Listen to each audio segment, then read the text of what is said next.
We're here today in Nannup. Nannup's probably best known for its music festival in March, but there's something to do here at any time of year. We're starting our day in the grounds of Holberry House, one of the many places you can stay when you come down. If you're looking for accommodation, there are a number of farm stays around the edge of town. Holberry House is right in the middle, and I think it captures something of the unexpected nature of Nannup. It's more like an English country house than something you would expect to find in the southwest of Australia. The grounds themselves are spectacular, and you can pay a fee, even if you're not staying here, to come and tour some of the many sculptures and just spectacular plant life you find here. It's hard to think of a better place to start our day.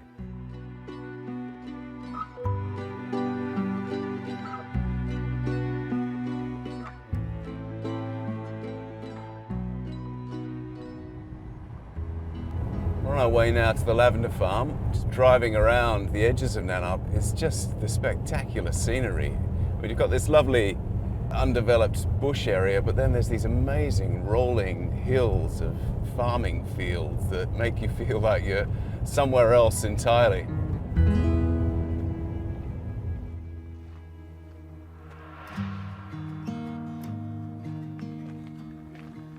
Heather, this is your lavender farm. Yes. You've been here since '99, the sign said? Yes, I bought the block in '98 and there was nothing here at all when I bought it. And over the years, I've built it up from scratch. Okay. So everything you see here right now, I've planted.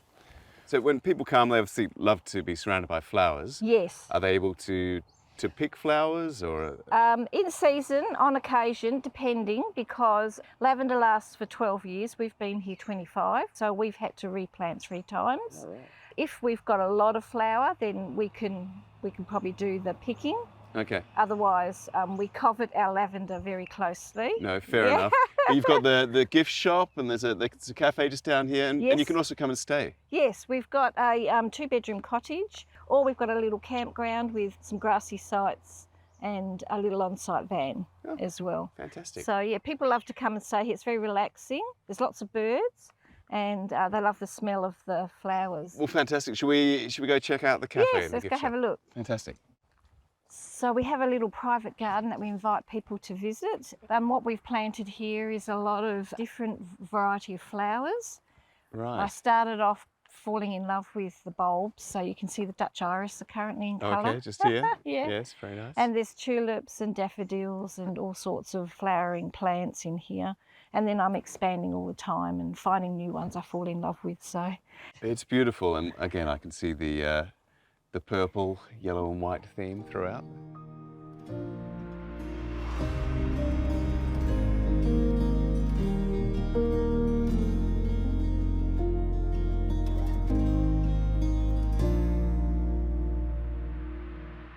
It's easy to see the appeal of the lavender farm.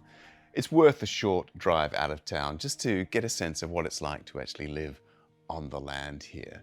And if you're wanting a farming experience, I think this is about as colourful as it's going to get. One unexpected thing about Nannup is that in 2026 it's going to be the home of the UCI Gravel World Championships, which is a big coup for the small town. Now, if you are interested in biking, there are some great mountain bike trails already established just out of town at a place called Tank 7. The trails here cater for riders of every talent, ability and experience. Right, here we are. Time to give it a go. Right, so do I pull the knee pads just over the top of the jeans? Is that? Yeah, normally you kind of wear them under what you're doing. Okay.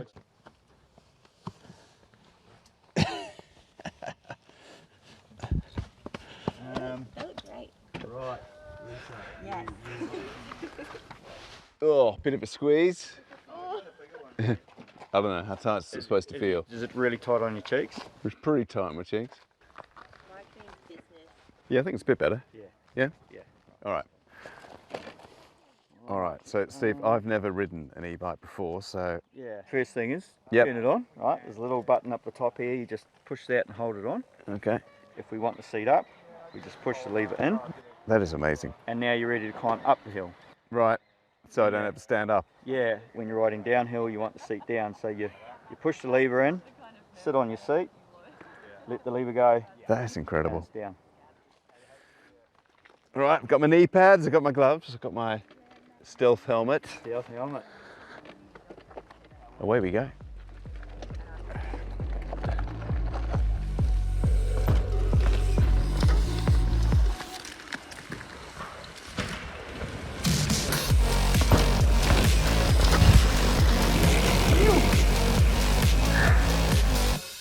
So this is actually a start of a black trail. This is a beginner jump, apparently, and Steve did ask if I wanted to attempt it, but I feel it's asking for trouble. We're going to see what an experienced mountain biker can make of this drop.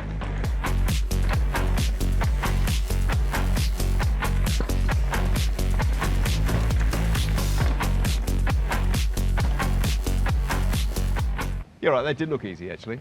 Yeah. That looks so easy.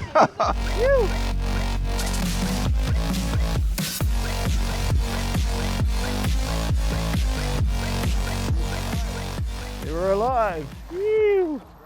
Nice work. That was great. That was felt very well protected on those bikes, and the suspension's amazing. The fact that you can easily glide back uphill if you've taken a wrong turn is also very appealing. But it didn't lose any of that sense of freedom that you have on a bike. I think I was always worried with an e-bike that it just feel a bit heavy or that it was a bit too much like riding a motorbike or something. But you still felt in control. You still felt you were driving it, but just with a bit less sweat.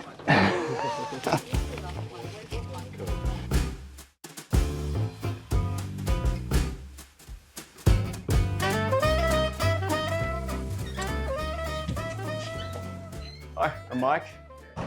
Nice to meet you. Yeah, you too. Nice to meet you. So this is Cambray Cheese. How long have you guys been here? Yeah, so we're 21 years now. Okay. We've been making cheese here. My dad was an ex-sheep farmer. Okay. So he grew up on a sheep farm. We're now the only commercial sheep dairy in WA at the moment. Do you find there's a bit of consumer resistance towards sheep's milk and sheep's cheese? People think it's a bit unusual? Nowadays, I think it's actually a draw card. It is? So it's the Okay. opposite, yeah. So we have more people that come in the door and they want to try sheep. I'm not interested in trying the cow's cheese. I just want to try the sheep cheese. Okay. So what's the best time of year to come to Cambray if you're wanting to try the full range of sheep's cheese? If you want to try the sheep cheese, probably from September till March. Okay. Yeah, you're guaranteed to get sheep cheeses. All right. Are we too early today? No. No? We've got some sheep cheeses here. So the first of the sheep cheeses is the St. John's Brook, which is based on the Spanish Manchego. That one's aged for between 6 and 12 months. That's great. I do love a Manchego. It's very fruity, like a Parmesan, with it. So yeah, very nice cheese. All right, that's definitely on the list too. What's the last one? And this one is our most popular and most prized cheese. Okay. It just actually won the Delicious Produce Awards from the dairy. Really? Yes. Yeah, So it's, congratulations. that one's Farmhouse Gold. So it's based on a Gouda, but in sheep milk. Yeah, it's got that sort of sweetness and nuttiness of the Gouda, but the sharpness too. It's great. Yeah. Yeah, we make a lot of this one. It's very popular cheese. And as well as the cheese, what other sheep products are you stocking now? So we're doing the milk, like bottled milk. Is that quite a new thing for you guys? Yeah, we've only been doing it we started last year. We're just kind of like introducing it slowly. And the yogurt as well.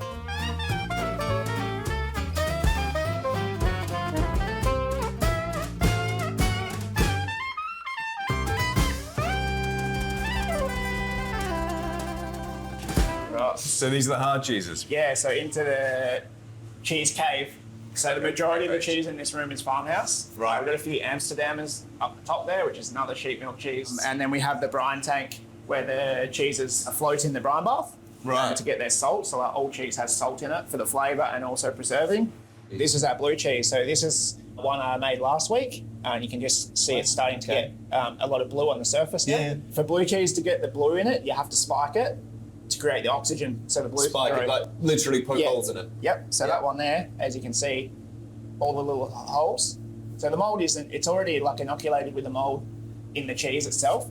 Okay. But it won't grow without oxygen. Right. So yeah, you have to spike it. Okay.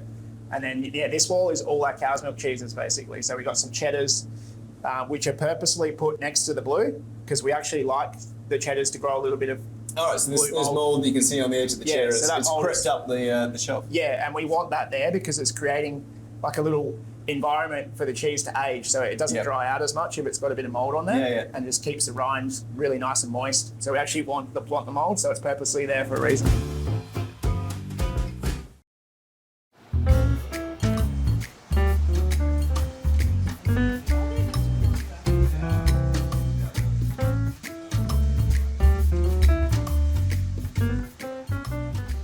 So lunch has just arrived, as has this beer paddle. It's a selection of all the beers they've got on tap here. And all the beers are made, especially by the brewery, with the exception of this very popular ginger beer, which comes from further afield. That's from Chittering. And they range from the session ales, the trail ale, mid-strength, all the way through to the Kolsch, which is a nice light ale, perfect for a bright spring day like this.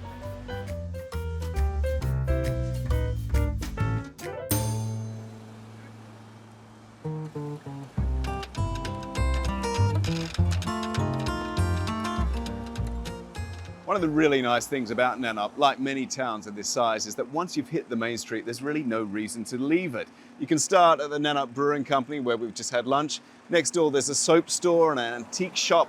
Once you move further up the high street, you've got Pickle & O, which is a great little health food cafe.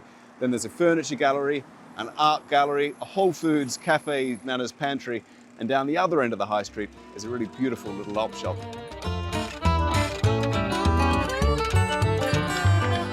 One of the surprising things about Nannup is the fascination with Tasmanian tigers, otherwise known as the thylacine, or as they're called in this area, the Nannup tiger. There's 11 of these hidden around the town, and if you download an app, I think it's about $3, it'll guide you on a tiger trail, taking in some of the natural environment.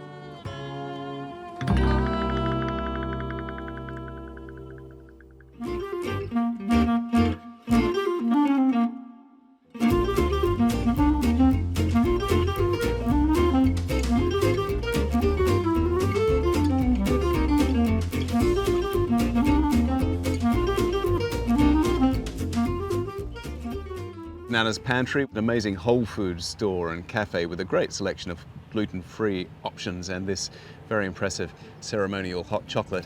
There's something for everyone, no matter what your tastes.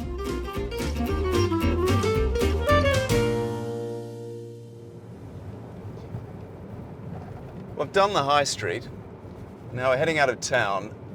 One of the things that people come to the country for, of course, is the agriculture, the farm life. We've been to the cheese farm, now we're heading to Chestnut Brae farm, which I believe specialises in everything to do with chestnuts.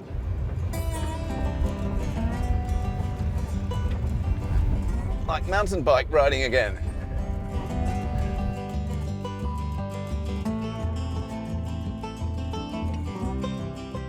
Hi, I'm Mike. Lara, nice to meet you. Nice to meet you, Lara. Welcome to Chestnut Brae. Thank you. So this is your family farm? Yes, this is my parents' farm. They have been here for 13 years now. Okay. Well, which way are the chestnuts? We have 2 lots of orchards. Okay. We have one up this way and the other one over this way. So the one over this way also has daffodils and it's got all the sheep in there. Ah, that sounds nice. They help us to keep the grass down. And then we've got some really big old trees over this way as well. Which way would you suggest? Let's go that way. Okay.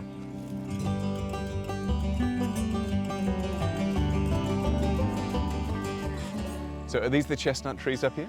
Yeah, so because they're European trees, they lose their leaves. Of course. So at the moment it almost looks like it's a haunted forest, really. I like that. But this is half of our chestnut orchard. There's a goat's playground. They like to play. They are very different looking goats, but they're very cute. Look at you funny things. Oh, like a walking carpet.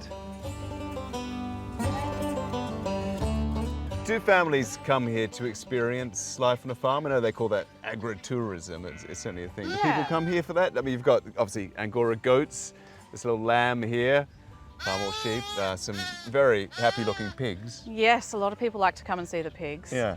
We have people that come to basically experience life outside the city. Right.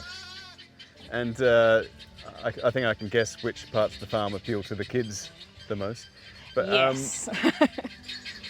in terms of the chestnuts, are we going to see any chestnuts today, or are they?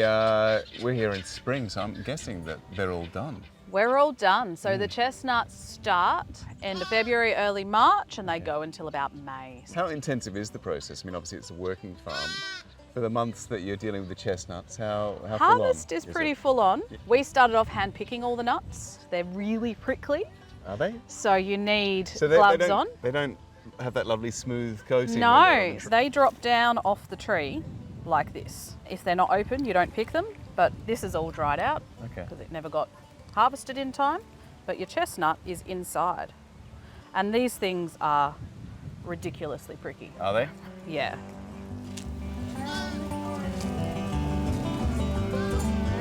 So Laura, we talked about how families come here to experience life on the farm, but if they want to stay a bit longer, this is an option, isn't it? Yeah, this is our farm stay. It's the original farmhouse. It's a really quirky, old school country place. I love this deck. It must be beautiful in the morning, I imagine. Yeah, it's lovely to sit out here and the view is amazing. So this is the farm larder.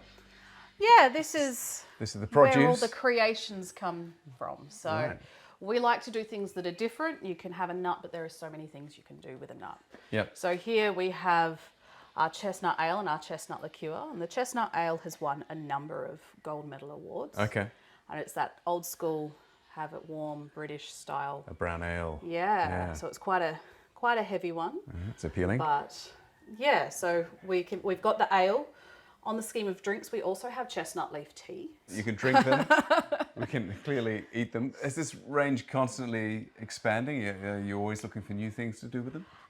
We're always looking for different ways of using them. Whether we expand the range or not really depends on what we find. We like to share recipes. We have a chestnut club and they get a recipe every month. Excellent. Yeah.